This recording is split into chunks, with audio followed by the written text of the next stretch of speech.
আমি ইঞ্জিনিয়ার রহমতুল্লাহ আপনাদের সবাইকে স্বাগতম জানাচ্ছি।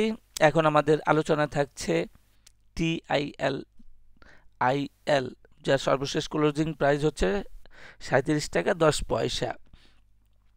এটা সিলেকশন করার কারণ হলো যে এখন আজকে 17ই জানুয়ারি, আমরা জানুয়ারির দ্বিতীয়ার্ধে চলে এসেছি।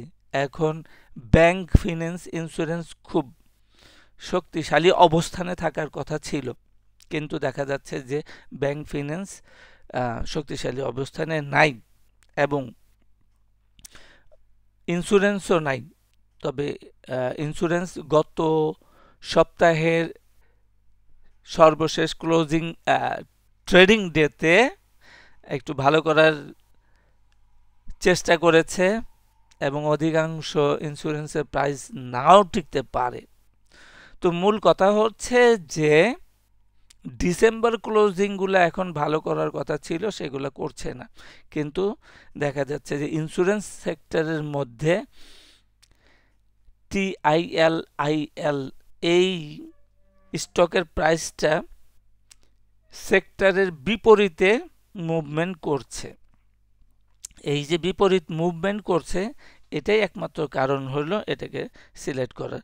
আর ওভারঅল আমরা দেখতে পাচ্ছি যে এটা 3টা ওয়েভ অলরেডি কমপ্লিট করে ফেলেছে, অর্থাৎ একটা সাইকেল কমপ্লিট করে একটা র্যালি কমপ্লিট করে ফেলেছে।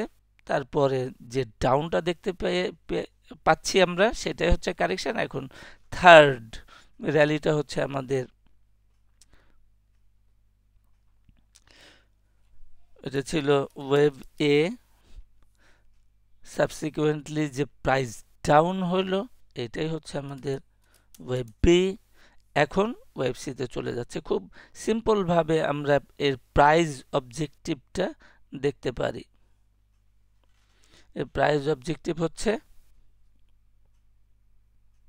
45 টাকা, এই 45.7, 45 টাকা 70 পয়সা। এটাই হচ্ছে আমাদের একটা, এটাকে আমরা সেকেন্ডারি ধরছি। এই কারণে দুইটা কারণ। একটা কারণ হচ্ছে যে এটা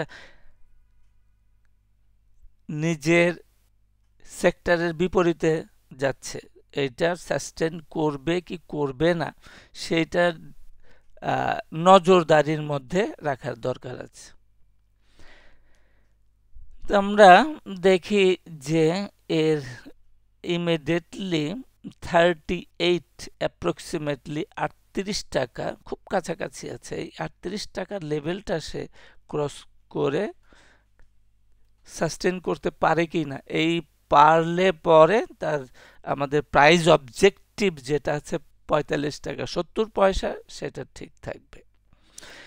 আর অন্যথায় যে আমাদের রিস্ক কোথায়, হোয়ার ইজ আওয়ার রিস্ক, আর আওয়ার রিস্ক হলো যেখান থেকে শুরু হয়েছে ওয়েভ সি, সেকেন্ড দ্বিতীয় র্যালিটা যেখান থেকে শুরু হয়েছে এর নিচে আসতে পারবে না। In any case, in any state, in any condition, যদি ক্লোজিং বেসিস এটা নিচে চলে আসে, তাহলে আমাদের এই বুলিশ ইন্টারপ্রিটেশন যেটা এখন আমরা দিলাম এবং ঠিক করলাম যে 45 টাকা 70 পয়সা হচ্ছে আমাদের টার্গেট, এটা ইনভ্যালিড হয়ে যাবে, নাল এন্ড ভয়েড হয়ে যাবে এবং আমাদের অ্যানালাইসিসটা বাতিল বলে গণ্য করতে হবে।